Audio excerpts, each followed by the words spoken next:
दारी के लिए उसके अंदर जो हाइड एंड सीक हो रहा है वो आप देख रहे हैं। सुबह से कभी स्पीकर साहब नहीं हैं, कभी स्पीकर साहब हैं, और उसके बाद ऑपोजिशन जो है वो उन्होंने एंट्री की।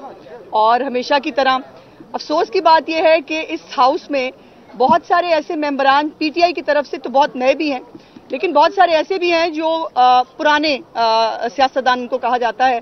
वो कई दफ़ा इलेक्शंस लड़ चुके हैं, इनको रूल्स ऑफ प्रोसीजर का पता है। और अफसोस की बात यह है कि हमारे जो आउटगोइंग स्पीकर पंजाब असम्बली हैं सप्तान खान साहब, आपको उनका इलेक्शन याद होगा वो कैसे हुआ था, जिसमें सीक्रेट बैलेट की बजाय जो है उसकी धज्जियां उड़ाई गई थी और सीरियल नंबर लगाकर ये इलेक्शन जो है वो मैनेज किया गया था। स्पीकर साहब जो है वो आज मुझे तो ऐसे लगा कि जैसे ऑपोजिशन ने उनको जो है वो हॉस्टाइल एक रवैया उनको पढ़ा के शायद भेजा गया है, और वो बहुत ही बेचारे हॉस्टेज टाइप की उनकी सूरत हाल थी। बाकायदा जो रूल्स ऑफ प्रोसीजर हैं, राना आफ्ताब साहब जो उनके मैं उनके साथ काम कर चुकी हूँ, पुराने सियासतदान हैं, उन्होंने रूल्स ऑफ प्रोसीजर बड़ी अच्छी तरह पढ़े हुए हैं, और उनको तमाम तर पंजाब असम्बली में इस वक्त जो कार्रवाई हुई है वो इलीगल हुई है। Because rules of procedure are very clear about it कि कोई एक लफ्ज भी नहीं बोला जा सकता पंजाब असम्बली में जब तक मेंबरान ओथ ना ले लें, और जब तक वो मेंबर ही नहीं है, उन्होंने ओथ ही नहीं लिया है, तो उनका असम्बली में बात करना गैर कानूनी है। लेकिन इस असम्बली को गैर कानूनी तौर पर चलाने की पुरानी आदत पड़ी हुई है। वो स्पीकर परवेज इलाही की शक्ल में थे, और वो अब स्पीकर सप्तान खान साहब जो हैं, जो एक दिन के मेहमान हैं, कल इंशाल्लाह ताला मुस्लिम लीग नून के स्पीकर आ जाएंगे और हाउस को जो है वो हम रूल्स ऑफ प्रोसीजर के तहत कानूनी तौर पर चलाएंगे। और आज भी स्पीकर साहब जो है उनकी तमाम गलत मुतालबात एक तो वो कर नहीं सकते, मुझे दूसरी समझ नहीं आती कि इनको याददाश्त क्यों कमजोर है इतनी।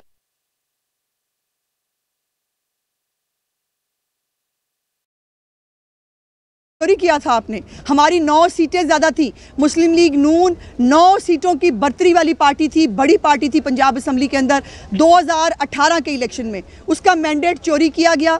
जो आज़ाद अरकान थे जो हमारी पार्टी ज्वाइन करना चाहते थे, उनको हमारी पार्टी ज्वाइन नहीं करने दी गई थी, और ज़बरदस्ती बुज़दार नामी एक हुकूमत पंजाब के ऊपर मुसल्लत की गई थी।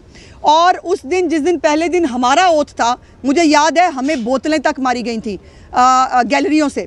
और उस वक़्त जो आज गैलरियों के अंदर जो गेस्ट हैं, मुस्लिम लीग नून के गेस्ट हैं, या बाकी भी बहुत सारे इंडिपेंडेंट लोगों के गेस्ट भी हैं, और एमपीएस जो हैं, ये कहना कि जी गैलरियों में इनके लोग ज़्यादा क्यों हैं, क्योंकि हम मेजॉरिटी में हैं, क्योंकि हमारे पास अक्सरियत है, क्योंकि हम हाउस की 2/3 हैं, और जाहिर है जिनके मेहमान हैं, जिस 2/3 मेंबर्स के मेहमान आएंगे तो जाहिर है गैलरी हमारी ज़्यादा होगी ना, इसमें गलत क्या है। और असलम इकबाल पकड़ा गया तो इसमें चंबे वाली कौन सी बात है। असलम इकबाल मुझे नहीं मालूम, जो उन्होंने कहा मैं उसकी बात कर रही हूँ कि उन्होंने कहा जी असलम इकबाल पकड़ा गया है, तो असलम इकबाल इश्तिहारी मुल्ज़म है, वो 9 मई का मतलूब मुल्ज़म है। उसको अगर किसी ने पकड़ा है, मुझे नहीं मालूम कि उसकी डिटेल क्या है, अगर पकड़ा गया होगा तो उसको कानूनी तौर पर उसको पहले ही सामने आ जाना चाहिए था, उसको आके सरेंडर करना चाहिए था। बकौल इनके 9 मई नहीं किया, बकौल इनके खिलाफ साजिश हुई है, तो आके पेश क्यों नहीं होते, कानून से भाग क्यों रहे हैं। और ये जो पंजाब असम्बली के अंदर दादागिरी करने की और ये जो उनको आदत पड़ी हुई ना पुरानी, मैं सिर्फ एक बात बड़ी मुअद्दबाना गुजारिश करना चाहती हूँ कि पिछली दफ़ा आपको जो मतलूबा सहूलत मैसर थी ना परवेज़ इलाही और उनके गुंडों की शक्ल में, वो इस दफ़ा नहीं है। सो बराए मेहरबानी रूल्स ऑफ प्रोसीजर के मुताबिक चलिए। हम अपोजिशन का एहतराम करते हैं, हम उनको साथ लेके चलना चाहते हैं, और रूल्स के मुताबिक वो जो कहें हमारे सर आँखों पे है। लेकिन अगर किसी को लगता है दादागिरी करके, अगर उनको लगता है बुलडोज करके वो इस हाउस को चलने नहीं देंगे, उनकी गलतफहमी है।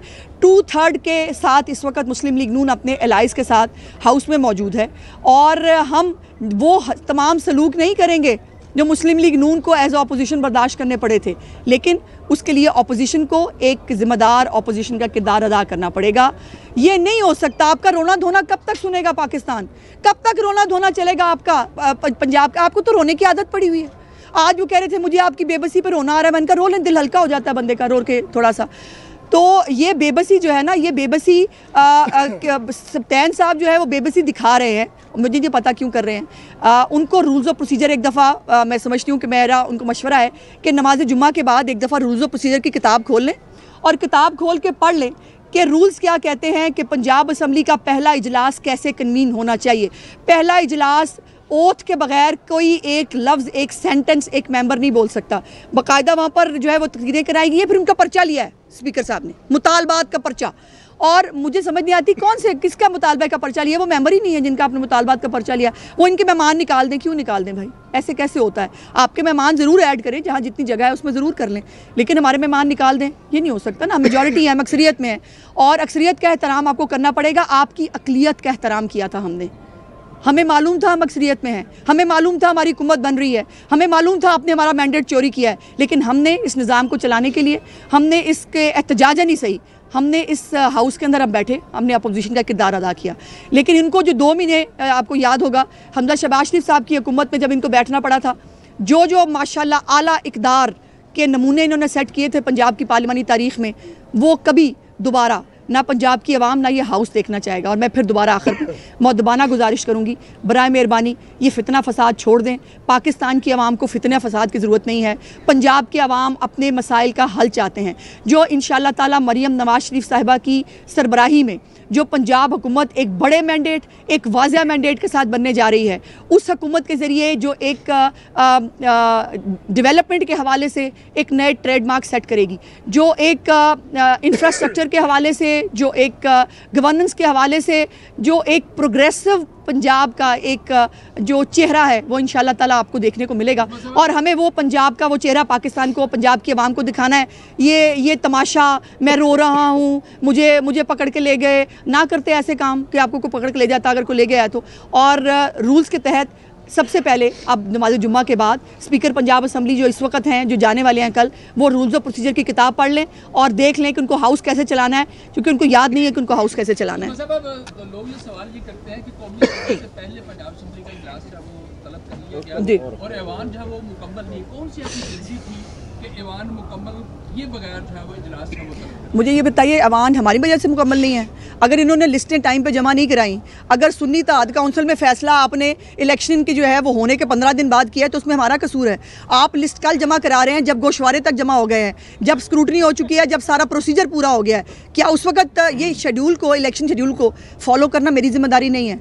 वो जो पोलिटिकल पार्टीज़ हिस्सा लेती हैं इलेक्शन के अंदर, वो उनकी जिम्मेदारी है। और अगर आप इतने नालायक हैं कि आप अपनी जिम्मेदारी पूरी नहीं कर सकते, तो उसमें मुझसे सवाल नहीं पूछ सकते। दूसरी बात यह है कि इलेक्शन कमीशन ने उसका शायद नोटिस लिया हुआ है, उन्होंने वो जो है अभी तक उन्होंने किसी को एलोकेट नहीं की, उसके ऊपर उन्होंने फैसला करना है। अब 20 दिन फैसला नहीं होगा तो क्या 20 दिन जो है वो हाउस नहीं होगा? ऐसा नहीं होता। ये उनकी जो है वो कम अकली, उनकी नाहली की वजह से उनको रिजर्व सीट्स अगर नहीं मिल रही तो ये उनका मसला है। बल्ले का निशान अगर इलेक्शन ढंग से करा लेते और चोरी वहाँ पे भी ना करते, जो उनको आदत है हमेशा से, तो ये ना होता। नहीं, कोई ज़रूरी नहीं है जी, ऐसा कोई कानूनी तौर पर ऐसी कोई कदगन मौजूद नहीं है।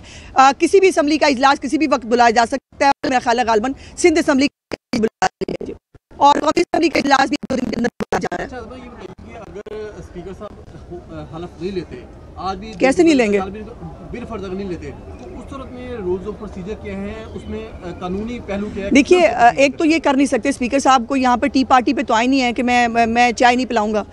उनका एक कानूनी और आइनी रोल है जो उनको अदा करना है, और उनको आज की तारीख में करना है, बिकॉज इजलास आज के लिए ओथ की जो है वो टेकिंग के लिए समन किया गया है, उनको उसको इम्प्लीमेंट करना है। और अगर वो नहीं बैठना चाहते, वो रिफ्यूज़ खुद कर दें, तो फिर साहब के पास ये ऑप्शन मौजूद होती है कि वो किसी को भी नॉमिनेट कर देते हैं कि वो जो है वो ओथ ले सकते हैं मेंबर्स का।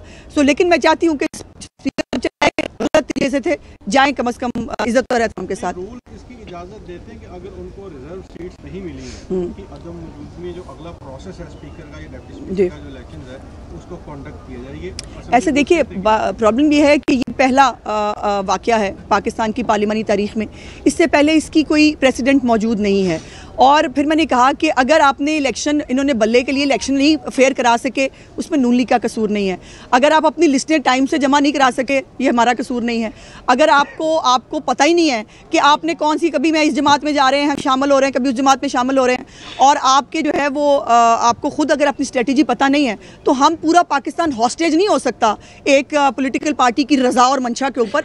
इस पाकिस्तान के पॉलिटिकल और पार्लिमानी निज़ाम को चलना है, और वो अपने रूल्स के मुताबिक, कानून के मुताबिक चलना है, किसी की मर्जी और मंशा से नहीं चलेगा। ये बताइएगा कि इस वक्त पार्लियामेंट में नून लीग और उनके इत्तेहादी जो जमातें हैं, उनकी कुल तादाद क्या है, फिगर क्या है, है असम्बली के? इसके लिए सस्पेंस है। कल जब स्पीकर और डिप्टी स्पीकर के वोट निकलेंगे तो आपको बता देंगे। अब हर चीज़ आज तो नहीं ना बतानी, लेकिन इतना मैं बता चुकी हूँ कि हम 2/3 मेजॉरिटी ले रहे हैं। उस्मान साहब ये बता दीजिएगा कि जो पाकिस्तान मुस्लिम लीग नून के स्पीकर और डिप्टी स्पीकर के लिए उम्मीदवार हैं वो कौन से नाम? अभी करेंगे अनाउंस, मुख्तलिफ नाम इसमें चल रहे थे, अभी अनाउंस करेंगे जी। इसको फॉर्मली पार्टी इंशाल्लाह ताला अनाउंस करेगी। ये बताएंगे ये अगर इसी तरह ये अफरा तफरी हाउस में रही तो स्पीकर से मुतालबा करते हैं सार्जन अपना अख्तियार इस्तेमाल करने का कि वो बाजू जो है उसको बात। मुझे तो स्पीकर साहब बेचारे इस वक्त लग रहा है कि उनको काफ़ी हिम्मत और ताकत देने की ज़रूरत है। बेचारे बहुत सहमे हुए हैं, खामखा सहमे हुए हैं। वैसे ये जो है ना साजिद नाम ऑफ कोर्स स्पीकर का इख्तियार है, लेकिन मैं नहीं समझती कि हमें उस साइड पे जाना चाहिए। पाकिस्तान को पाकिस्तान की आवाम को ये अगली जो शक्ल है पार्लियामान की ये नहीं दिखानी चाहिए। आम आदमी इस वक्त ये सोच रहा है कि उनके मसाइल के हल के लिए पार्लियामेंट्स क्या करेंगी। आम आदमी अपने मसाइल के लिए, गुर्बत के लिए, महंगाई के लिए, इन इकदामात के लिए वो जो है वो इन हाउसेस की तरफ देखता है। इन हाउसेस को जो है वो इसलिए इलेक्ट करके भेजा जाता है। लेकिन चूँकि हमारे पोलिटिकल सिस्टम के अंदर एक फितना फसाद पार्टी का एंट्री हो चुकी है, तो जब तक ये हैं ये फसाद डालेंगे, हम हत्तुल इम्कान कोशिश करेंगे इनको प्यार मोहब्बत से। आज भी आपने देखा उनका बहुत प्रोग्राम था फसाद करने का, उनको प्यार मोहब्बत से हमने समझाने की, साथ लेके चलने की कोशिश की, आइंदा भी करेंगे। लेकिन उसके लिए इनके खुद के रवैये भी दुरुस्त होने बहुत ज़रूरी है। पंजाब में वज़ीर इत्तलात साहब होंगी कि मरियम औरंगज़ेब? जी मुझे नहीं मालूम अभी। बहुत शुक्रिया। जी हो गया सब।